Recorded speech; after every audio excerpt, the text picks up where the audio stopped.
एक तीर से दो निशाना, अखिलेश के दांव से सबको हिला डाला। महिला आरक्षण पर घमासान के बीच क्या कामयाब होगा दांव? क्या पूर्वांचल में सपा ने खोज ली है ओपी राजभर की काट? ये सवाल अब अहम हो गया है क्योंकि यूपी की सियासत में एक ऐसा दांव चला गया है जिसने राजनीतिक गलियारों में हलचल मचा दी है। समाजवादी पार्टी के प्रमुख अखिलेश यादव ने एक ऐसा फैसला लेकर न सिर्फ संगठन में बड़ा बदलाव किया है बल्कि 2027 की चुनावी जमीन में भी मजबूत करने की कोशिश कर दी है। महिला सभा के राष्ट्रीय अध्यक्ष पद पर सीमा राजभर की नियुक्ति को सिर्फ एक संगठनात्मक बदलाव मानना बड़ी भूल होगी क्योंकि इसके पीछे सियासत का गहरा गणित छिपा हुआ है। दरअसल ये फैसला ऐसे समय लिया गया है जब महिला आरक्षण को लेकर देश भर में बहस चल रही है और विपक्ष सरकार के बीच आरोप प्रत्यारोप का दौर जारी है। ऐसे में माहौल में अखिलेश ने महिला नेतृत्व को आगे कर यह संदेश देने की कोशिश की है कि उनकी पार्टी महिलाओं को सिर्फ मुद्दा नहीं बल्कि नेतृत्व भी दे रही है। जूही सिंह को हटाकर सीमा राजभर को जिम्मेदारी देना इस रणनीति का हिस्सा माना जा रहा है।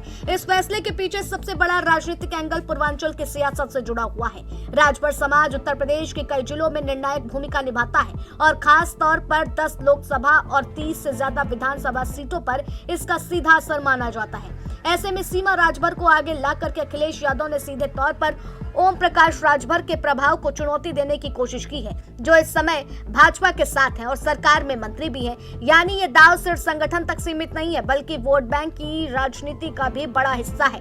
इसके साथ ही एक कदम पीडीए यानी कि पिछड़े दलित और अल्पसंख्यक समीकरण को मजबूत करने की दिशा में भी देखा जा रहा है।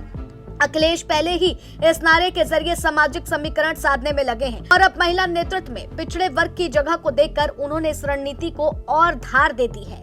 इससे एक तरफ सामाजिक संतुलन साधने की कोशिश है तो दूसरी तरफ भाजपा के सहयोगी दलों के प्रभाव को कम करने का प्रयास भी साफ नजर आता है। ऐसे में सवाल है कि आखिर कौन है सीमा राजभर? चलिए वो भी जानते हैं।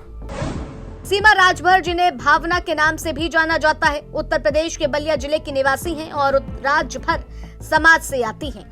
पहले सुहेल देव भारतीय समाज पार्टी से जुड़ी रहीं और कई मौकों पर ओम प्रकाश राजभर और उनकी पार्टी के खिलाफ खुल करके बयान भी दे चुकी हैं। उनके पास जमीनी स्तर पर काम करने का अनुभव है और पूर्वांचल में उनकी पकड़ को देखते हुए सपा के नेतृत्व ने उन्हें बड़ी जिम्मेदारी भी सौंपी है। तो देखा जाए अखिलेश यादव का यह फैसला एक साधारण नियुक्ति नहीं बल्कि 2027 के चुनावों को ध्यान में रख करके खेला गया बड़ा राजनीतिक दांव है। एक तरफ महिला नेतृत्व को आगे बढ़ाने का संदेश तो दूसरी तरफ पूर्वांचल में नया समीकरण बनाने की कोशिश।